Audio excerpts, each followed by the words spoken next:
चलो विद्यार्थी मित्रों, पाठ नंबर 18 अंदर वन्यजीवन विषय આપણે અગાઉના લેક્ચરમાં વાત કરી ગયા હતા।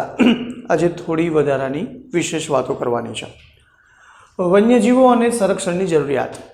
વન્યજીવો આપણા માટે કઈ રીતે ઉપયોગી છે અને એમની જાળવણી આપણે શા માટે કરવી જોઈએ, એમનું રક્ષણ આપણે શા માટે કરવું જોઈએ, કારણ કે વન્યજીવો જે છે એ વન્યજીવો સાથે આપણી સાયકલ જોડાયેલી છે। જંગલની અંદર આપણે એક અન્નજાળ પણ જોઈ હતી। ભૂતકાળમાં તમે વિજ્ઞાનની અંદર શીખી ગયા હશો। લીલી વનસ્પતિ સૂર્યપ્રકાશની હાજરીમાં પોતાનો ખોરાક બનાવે અને આ જે ખોરાક છે એ ખોરાકનો વન્યજીવો જે છે, તૃણાહારી પ્રાણીઓ, એ ઘાસનો ઉપયોગ કરશે અને એ તૃણાહારી પ્રાણીઓ જે છે એ તૃણાહારી પ્રાણીઓનો ઉપયોગ માંસાહારી પ્રાણીઓ કરશે। આમ આખી અંજાળ જે છે એ અંજાળ આવેલી છે। આમાંથી કોઈ પણ એક જગ્યાએ જો વિક્ષેપ ઊભો થાય તો એમનો ભોગ માનવી બને છે। તો શા માટે આપણે એમની જાળવણી કરવી જોઈએ, એ લોકોનું સંરક્ષણ કરવું જોઈએ, એ વિશેની વાતો આની અંદર આપેલી છે। આજથી 100 વર્ષ પહેલાં ભારતમાં વાઘ હજારોની સંખ્યામાં જોવા મળતા હતા, પરંતુ હાલ તેની સંખ્યા ખૂબ જ ઓછી થઈ ગઈ છે। વાઘ જે છે એ મોટાભાગે હાલ મધ્યપ્રદેશની અંદર જોવા મળે। સમગ્ર ભારતની અંદર વન અને પર્યાવરણના મંત્રાલય દ્વારા 2014ના અંદાજ મુજબ વાઘ જે છે એમની ગણતરી એ 2226 એટલે કે 2226 વાઘ નોંધાયેલા હતા। હાલ બહુ સારી વસ્તુ છે, આજે સંરક્ષણ થઈ રહ્યું છે, એમના માટે વાઘ જે છે એ વાઘની સંખ્યામાં વધારો જોવા મળી રહ્યો છે। તો આ ખાસ ધ્યાનમાં રાખીશું। 2014નો અંદાજ અને એ અંદાજ મુજબ 2+2+2 એટલે કે 6 એટલે કે 2226 એ વાઘની સંખ્યા નોંધાઈ હતી। છેલ્લા થોડા વર્ષોમાં લેવાયેલા પગલાંથી વાઘની સંખ્યા વધી છે, તે એક આપણા માટે બહુ સારી નિશાની છે। દુધાળા પશુઓ જે હતા એ દુધાળા પશુઓની સારવાર માટે થઈને વપરાતી પ્રતિબંધિત દવા હતી, જેને આપણે ઓળખીએ છીએ ડાયક્લોફેન્સ। એ ડાયક્લોફેન્સ નામની જે દવા એ દુધાળા પશુઓની સારવાર માટે વપરાતી હતી। આ દવા જે છે એ દવાનો ઉપયોગ કઈ રીતે કરવામાં આવે છે, તો એ દવા જે મૃત પ્રાણીઓ જે હતા એ મૃત પ્રાણીઓ એમના ઉપર આ દવા છાંટી દેવામાં આવે। એ છાંટવાને કારણે જે ગીધ જેવા જે કહી શકાય એવા પ્રાણીઓ જે છે એ પ્રાણીઓ એનો ખોરાક તરીકે ઉપયોગ કરે અને એમના કારણે ગીધ જે છે એનું મૃત્યુ થાય। ઘણી બધી જગ્યાએ આપણે જોતા હોઈએ છીએ કે ભાઈ કોઈ કૂતરું મરી ગયું હોય તો એમના ઉપર દવા છાંટી દેવામાં આવે, એટલે એ કૂતરાનો ખોરાક તરીકે બીજા પ્રાણીઓ ઉપયોગ કરે તો એ પ્રાણીઓ પણ મૃત્યુ પામતા હોય છે। તો આવી ડાયક્લોફેન્સ નામની જે દવા છે એ દવાને કારણે શું થાય છે તો કે ગીધ જે છે એ આવું દૂષિત માંસ ખાય, એ દૂષિત માંસ ખાવાને કારણે હાલ ગીધની સંખ્યા પણ ઘટી રહી છે। 20મી સદીની શરૂઆતમાં જંગલોમાં જોવા મળતા ચિત્તા આજે સમગ્ર ભારતમાંથી નષ્ટ થઈ ચૂક્યા છે। આજે ભારતની અંદર એક પણ ચિત્તો ખુલ્લામાં વિહરતો જોવા મળતો નથી। ચિત્તાઓ માત્ર જે કહી શકાય એ પ્રાણી સંગ્રહાલયની અંદર જ આપણને જોવા મળે છે। આજે ચિત્તા કોઈ પણ જગ્યાએ ભારતમાં અવેલેબલ છે નહીં। સાથે સાથે એશિયાઈ સિંહ, એના માટે આપણે ઓળખીએ છીએ ગીરને। ગીરની અંદર આવેલા એશિયાઈ સિંહ જે છે એને એશિયાટિક લાયન તરીકે ઓળખવામાં આવે છે, અને સાથે સાથે ગીર જે છે એ અભયારણ્ય પણ છે, અને સાથે સાથે જે કહી શકાય એવું રાષ્ટ્રીય ઉદ્યાન, એ બંને ગીરને જાહેર કરવામાં આવેલું છે। તો એશિયાઈ સિંહો જે છે એ એક સમયે મધ્ય પૂર્વ સુધી જોવા મળતા હતા।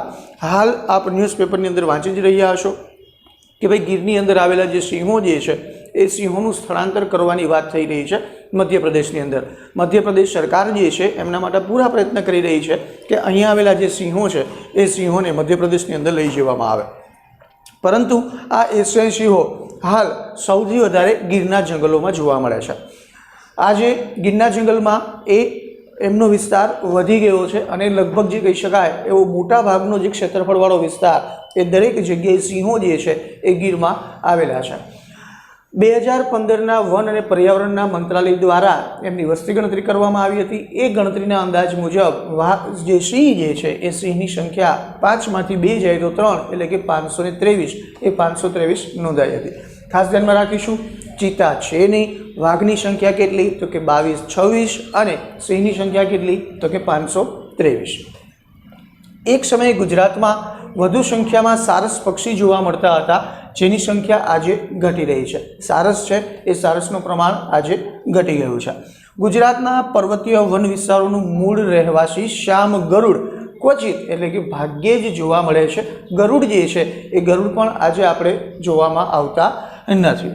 સાબરકાંઠા જિલ્લાના વિજયનગર તાલુકાના પર્વતીય જંગલ વિસ્તારોમાં સહજ જોવા મળતો ચિલોતરો આજે ભાગ્યે જ જોવા મળે છે। વિદ્યાર્થી મિત્રો, આ દરેક પ્રશ્નો MCQ રિલેટેડ છે।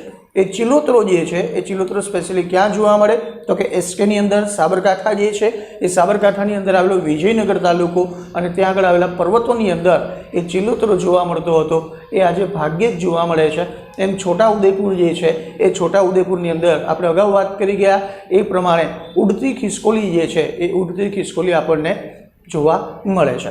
તો આ વાત થઈ કયા કયા પક્ષીઓ, કયા કયા પ્રાણીઓ, હાલ એમની પરિસ્થિતિ શું છે। તમારી ટેક્સ્ટબુકની અંદર આ દરેક વાતો 2014-15ની વાતો છે, પણ 2020ની અંદર સરકાર દ્વારા ઘણા બધા પ્રયત્નો થયા।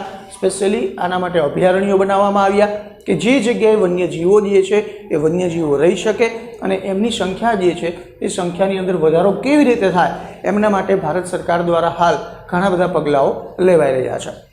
હાલ જોઈએ ભારતના નકશાની આ વિગત છે। ભારતના નકશાની અંદર કયું રાજ્ય કઈ જગ્યાએ આવેલું છે એ આપને ખબર હોવી જોઈએ। એ દરેક રાજ્યની અંદર સરકાર દ્વારા સ્પેશિયલી જે કહી શકાય એવા સેન્ચ્યુરી, અભયારણ્યો અને નેશનલ પાર્ક એટલે કે રાષ્ટ્રીય ઉદ્યાનો સરકાર દ્વારા બનાવવામાં આવેલા છે। તો જોઈએ ભારતના કયા કયા રાજ્યોની અંદર અભયારણ્ય અને રાષ્ટ્રીય ઉદ્યાન આવેલા છે। પહેલું આપેલું છે કાઝીરંગા। કાઝીરંગા એટલે કે અસમની અંદર આવેલું અભયારણ્ય, ત્યાં આગળ આપણને ગેંડા, જંગલી ભેંસ અને હરણ જોવા મળે છે। વિદ્યાર્થી મિત્રો, કદાચ આ તમને વન્યજીવો જે છે એ યાદ નહીં રહે તો ચાલશે, પરંતુ આ અભયારણ્યો જે છે, રાષ્ટ્રીય ઉદ્યાનો જે છે એને ફરજિયાત યાદ રાખવા પડશે, કારણ કે નકશાની અંદર આમાંથી કોઈ પણ એક વસ્તુ પૂછાશે। 9મા ધોરણમાં પણ સેમ છે અને 10મા ધોરણમાં પણ આ જ વસ્તુ આવશે, તો ખાસ ધ્યાનમાં રાખજો। શું છે? મધ્યપ્રદેશનો કાનો અને કર્ણાટકની બંદી, આ યાદ રાખવાનું છે।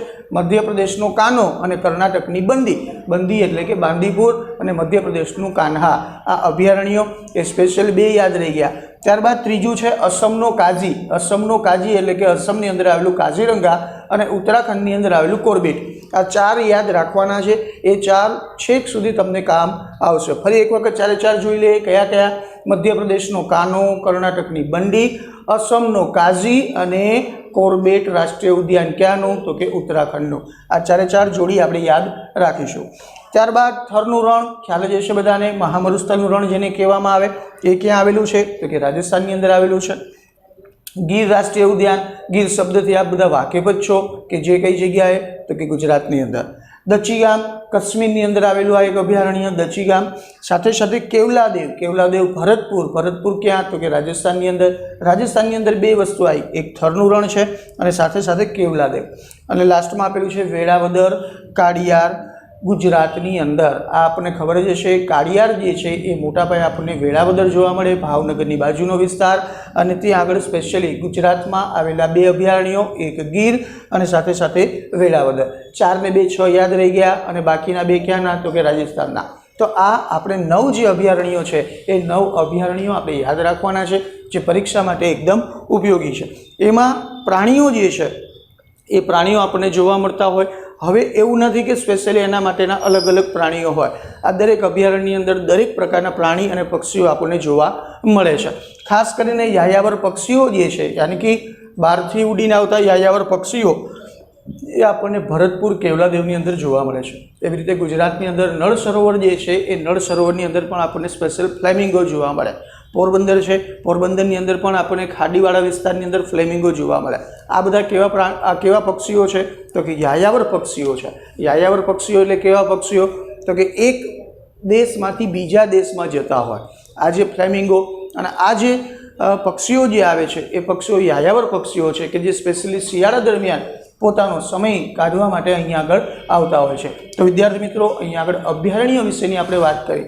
આ વન્યજીવોને આપણે શા માટે જાળવવા જોઈએ, શા માટે એમનું સંરક્ષણ કરવું જોઈએ એ વિશેની આપણે વાતો કરી। હવે એના દ્વારા એના પગલાઓ કેવા ભરવામાં આવી રહ્યા છે, આ વન્યજીવો જે છે એ વન્યજીવોનો શા માટે શિકાર થઈ રહ્યો છે, લોકો શા માટે એમનો શિકાર કરે છે, એ બાબતની ચર્ચાઓ આપણે હવે કરીએ। વન્યજીવો પરના જોખમો, આજે વન્યજીવો ઉપર શા માટે જોખમ છે તો એ વિશે વાત કરીએ કે આધુનિક યુગમાં માનવીના લોભ, લાલચ અને વિકાસની હડફેટે આવવાથી સમગ્ર વન્યજીવ સૃષ્ટિના અસ્તિત્વ સામે પ્રશ્નાચિહ્ન મુકાયું છે। આજે આપણને ખબર છે માનવી જે છે એ દિવસે ને દિવસે આગળ વધી રહ્યો છે, યાની કે વસાહતો જે છે માનવીની, એ માનવીની વસાહતો દિવસે ને દિવસે આગળ જઈ રહી છે. એટલે થઈ શું રહ્યું છે કે જંગલ વિસ્તાર જે છે એ જંગલ વિસ્તાર તરફ માનવી આગળ વધી રહ્યો છે. જંગલો કપાતા જઈ રહ્યા છે. જંગલો કપાવાને કારણે વન્યજીવો જે છે એ વન્યજીવો પોતાના આશ્રય સ્થાનો ગુમાવી દે છે. એના માટે થઈ અને શું થાય એ વાત હવે આપણે આમાં જોવાની. જંગલ વિસ્તારના સતત થઈ રહેલા ઘટાડાને લીધે વન્યજીવો નિરાશ્રિત બન્યા છે. માનવી પોતે શહેરીકરણ કરી રહ્યો છે, આગળ જઈ રહ્યો છે. એ આગળ જવાને કારણે શું થાય છે તો કે જંગલ વિસ્તાર ઘટી રહ્યો છે અને જંગલ વિસ્તાર ઘટવાને કારણે વન્યજીવો જે છે એ વન્યજીવોને રહેવા માટે જગ્યા રહેતી નથી અને એ લોકો નિરાશ્રિત થઈ જાય છે. સાથે સાથે માનવી જે છે એ માનવીની લોભ લાલચની પ્રવૃત્તિ એવી છે કે માનવી જે છે એ વન્યજીવોને ખાલ એટલે કે પગની અંદર જે ખાલ આવતી હોય એ માંસ, દાંત, વાળ, હાડકાં મેળવવા થતો શિકાર એ એક મોટી સમસ્યા છે.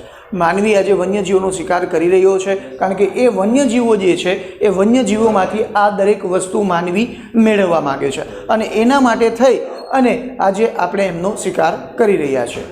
જંગલમાં પાલતુ પશુઓના ચરાણથી તૃણાહારી વન્યજીવોને ખોરાકની અછત થતાં તેમની સંખ્યા પર માઠી અસર થાય છે. આજે શું થઈ રહ્યું છે કે માનવી જે છે એ માનવીના પાલતુ પ્રાણીઓ જે છે એ પાલતુ પ્રાણીઓ લઈ અને માનવી જંગલમાં જઈ રહ્યો છે અને એમના માટે થઈ અને એ પાલતુ પ્રાણી જે છે એ પાલતુ પ્રાણી ચરાણ કરે છે, બધી વસ્તુઓ ચરે છે. જેમના માટે જંગલમાં રહેતા તૃણાહારી પ્રાણીઓ જે છે એ જંગલમાં રહેતા તૃણાહારી પ્રાણીઓને ખોરાકની અછત ઊભી થાય છે. આ ખોરાકની અછત થતાં જ તૃણાહારી પ્રાણીઓની સંખ્યા ઘટે છે અને તૃણાહારી પ્રાણીની સંખ્યા ઘટતાં જ માંસાહારી પ્રાણી જે છે એ માંસાહારી પ્રાણીની અંદર જે કહી શકાય એની સંખ્યામાં પણ ઘટાડો જોવા મળે. અને આ માંસાહારી પ્રાણી ક્યાં આવે છે તો કે એ માંસાહારી પ્રાણી માનવ વસાહત તરફ આવી ચડે છે. માનવ વસાહત તરફ આવવાને કારણે અહીંયા આગળ માનવી સાથે એમનો સંઘર્ષ થાય છે અને એ માનવી સાથે સંઘર્ષ શરૂ થતાની સાથે જ અહીંયા આગળ માનવી અને આ જંગલી પ્રાણીઓ વચ્ચે સંઘર્ષ થતાં માનવી તેમનો શિકાર કરે છે. તૃણાહારી પ્રાણીની સંખ્યા ઘટતા માંસાહારી પ્રાણીને શિકાર ન મળતા તે માનવ વસ્તીમાં આવી ચડે છે અને તે પશુનું મારણ કરે છે. હવે થવાનું શું છે, જંગલની અંદર એમનો સ્કોપ પૂરો થઈ ગયો, જંગલો ટૂંકા થઈ ગયા. એટલે આ જંગલી પ્રાણીઓ ક્યાં આવ્યા તો કે માનવ વસાહતો તરફ. માનવ વસાહતો તરફ આવે છે એટલે માનવીએ પાળેલા જે પાલતુ પશુઓ જે છે એ પાલતુ પશુઓનો શિકાર આ જંગલી પ્રાણી કરે છે. માનવ વસાહતો તરફ આવી જતા વન્યજીવોના માનવી સાથે સંઘર્ષના સંજોગો ઊભા થાય છે અને તે સંઘર્ષ વન્યજીવોને મોતના મુખમાં લઈ જાય છે. પાલતુ પ્રાણીઓ ઉપર તો એ લોકો શિકાર કરે છે, સાથે સાથે માનવી તરફ આવવાને કારણે માનવી જે છે એ માનવી સાથે પણ દુશ્મનાવટ થાય છે અને માનવી પોતાના પાલતુ પશુને બચાવવા માટે, પોતાની જાતને બચાવવા માટે થઈ અને આવા જે જંગલી પ્રાણીઓ જે છે એ જંગલી પ્રાણીઓનો શિકાર કરે છે. વળી વન્યજીવોના આવાસોમાં પહોંચતી પ્રદૂષણોની અસરો પણ ઘણી ઘાતક હોય છે. આજે માનવી જે છે એ પર્યાવરણની અંદર પ્રદૂષણ પુષ્કળ પ્રમાણમાં ફેલાવી રહ્યો છે. આ પ્રદૂષણ એ જંગલો તરફ જાય છે અને જંગલો તરફ જવાને કારણે થઈ અને અહીંયા આગળ વન્યજીવોને પણ મોટા પાયે તકલીફ થાય છે. વન ક્ષેત્રોમાં થતી માનવ પ્રવૃત્તિથી વન્યજીવો પર માઠી અસરો પડે છે. દક્ષિણ અને દક્ષિણ પૂર્વ ભારતના જંગલોમાંથી ખોરાકની શોધમાં હાથીઓના ઝુંડ કૃષિ વિસ્તારોમાં આવી ભારે ઉત્પાત મચાવે છે. ભારતનો દક્ષિણતમ ભાગ આપણને ખ્યાલ છે કે કેરળવાળું જે વિસ્તાર છે ત્યાં આગળ પુષ્કળ પ્રમાણમાં હાથી જે છે એ હાથી જોવા મળે છે અને આ હાથીનું કારણ શું છે તો કે એ હાથી ખોરાકની શોધ માટે થઈ અને કૃષિ વિસ્તારોમાં આવે. કૃષિ વિસ્તારની અંદર આવવાને કારણે થઈ અને અહીંયા આગળ એમનો સંઘર્ષ ઊભો થાય છે. સૌરાષ્ટ્ર અને સાથે સાથે દક્ષિણ ગુજરાતમાં દીપડાના હુમલાઓ ઘણી વખત આપણે સાંભળતા હોઈએ છીએ અને ગુજરાતના ઉત્તર પૂર્વના વન વિસ્તારોની અંદર નજીક વનમાં રીંછ દ્વારા માનવોને ઈજા પહોંચાડવાની કે માનવીને મારી નાખવાની ઘટના બને છે.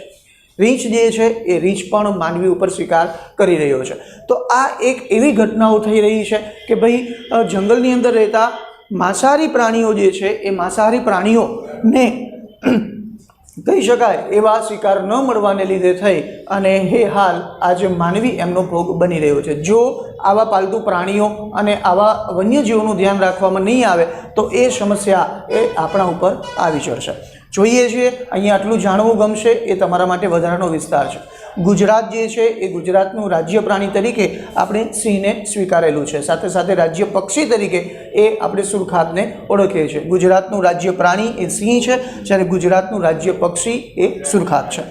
એશિયાઈ સિંહ, ઘુડખર અને પટ્ટી ગરોળી ભારતની અંદર માત્ર ને માત્ર ગુજરાતની અંદર જ જોવા મળે છે, બીજી કોઈ જગ્યાએ જોવા મળતું નથી। સાથે સાથે કચ્છનું રણ એ સૌથી મોટો વિસ્તાર ધરાવતું અભયારણ્ય છે। સૌથી મોટામાં મોટો ગુજરાતનો જો કોઈ જિલ્લો ગણવો હોય તો એ સૌથી મોટામાં મોટો જિલ્લો એ કચ્છ છે। સૌથી મોટામાં મોટો વિસ્તાર ધરાવતું અભયારણ્ય પણ કચ્છની અંદર આવેલું છે। સાથે સાથે પોરબંદરની અંદર આવેલું પક્ષી અભયારણ્ય આપણે હમણાં જ વાત કરી ગયા કે ફ્લેમિંગો જે યાયાવર પક્ષીઓ જે છે કે જે વિદેશમાંથી ભારતની અંદર માત્ર શિયાળો ગાળવા માટે આવે છે, આવા યાયાવર પક્ષીઓ મોટાભાગે પોરબંદરના ખાડી વિસ્તારમાં તેમજ ગુજરાતના નળ સરોવર ખાતે આપણને જોવા મળે। તો અહીંયા આગળ પોરબંદર જે છે એ પોરબંદર એ સૌથી ઓછો વિસ્તાર ધરાવતું અભયારણ્ય તરીકે જાણીતું છે। તો વિદ્યાર્થી મિત્રો, અહીંયા આગળ ગુજરાતનું રાજ્ય પક્ષી, ગુજરાતનું રાજ્ય પ્રાણી, સૌથી મોટો વિસ્તાર ધરાવતું અભયારણ્ય અને સૌથી નાનો વિસ્તાર ધરાવતા અભયારણ્ય વિશેની વાતો આપણે કરી। આવી જ રીતે વન્યજીવો જે છે એ વન્યજીવો આજે કયા સંકટમાં છે અને એમને બચાવવા માટે ભારત સરકાર દ્વારા કઈ પરિયોજનાઓ શરૂ કરવામાં આવી છે। આપણે અગાઉ પણ વાત કરી હતી કે રાઇનો વિઝન 2020 યાની કે રાઇનો વિઝન સરકાર દ્વારા શરૂ કરવામાં આવ્યું, જેના અંતર્ગત 2020ની અંદર આ જે કહી શકાય એમની સંખ્યા કેટલી, તો કે રાઇનો જે ગેંડા જે છે એમની સંખ્યા એ 3000 સુધી લઈ જવાનો લક્ષ્યાંક રાખવામાં આવેલો છે। આવી મગર પરિયોજના છે, ઘડિયાળ પરિયોજના છે, વાઘ પરિયોજના છે, હંગલ પરિયોજના છે, એ વિશેની વાતો આપણે કરવાના છીએ ત્યારે આવતા નેક્સ્ટ લેક્ચરની અંદર। ત્યાં સુધી બધાને ગુડ બાય।